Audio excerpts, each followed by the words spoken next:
Westeros, the lands of the Seven Kingdoms, a realm perpetually divided and warring for power. Yet it is but one continent in a far larger and complex world. Far to the south, deep into the waters of the Summer Sea, are the Summer Isles, populated by an ebony-skinned people said to be largely peaceable and friendly. Though unification of the islands has occurred several times, they are traditionally governed as independent islands without any central authority. Currently, an exiled king of the Summer Isles resides in King's Landing and had spent many years petitioning King Robert to aid him in regaining his crown through an invasion of the Summer Isles. King Robert was intrigued but convinced by his small council to refuse the king and not involve Westeros in the dispute.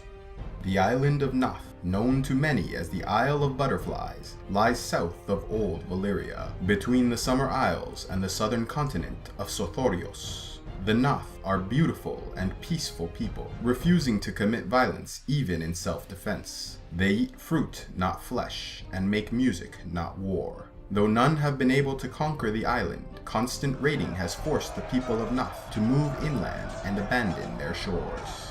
North of Sothoryos are the Basilisk Isles, known to be home to murderers and sellswords. The worst of humanity from all the lands of the world come to these islands, seeking others of their kind.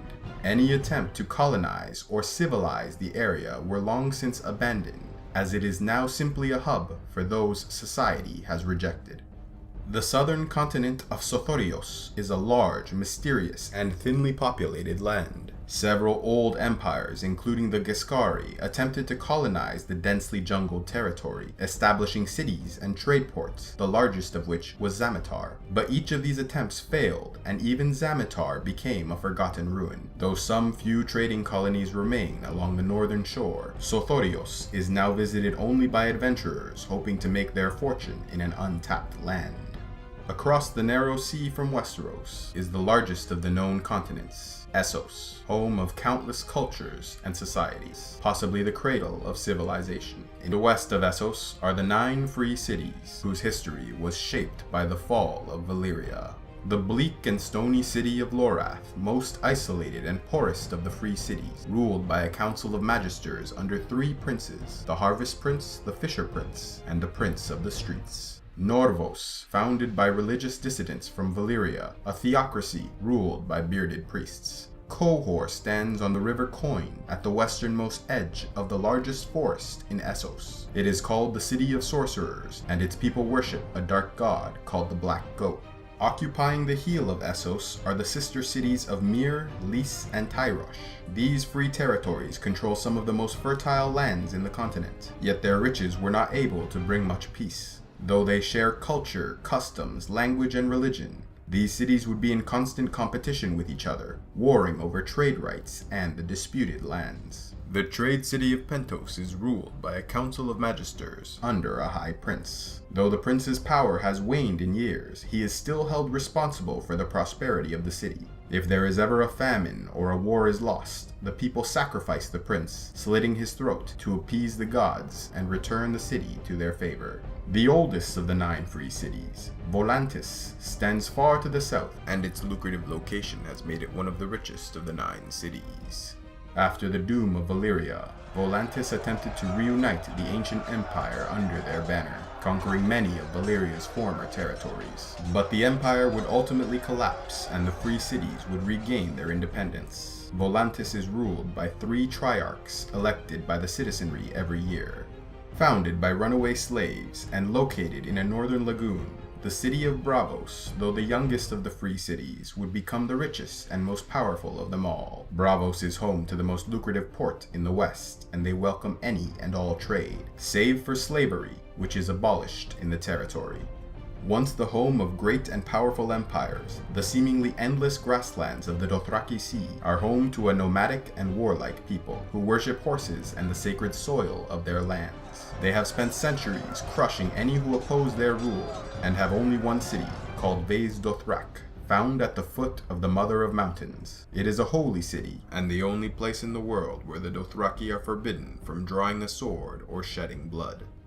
The northern island of Ib, located north of the Dothraki Sea, is home to a squat, heavy-set people, said to be ferocious warriors, but also great craftsmen and artisans. It is said they cannot mate with those of other lands without producing malformed and sterile offspring. Therefore they keep largely to themselves and restrict the rights of foreigners traveling in their lands. Though they once ruled a mighty empire in northern Essos, they now keep to their island, living off their fisheries and northern trade.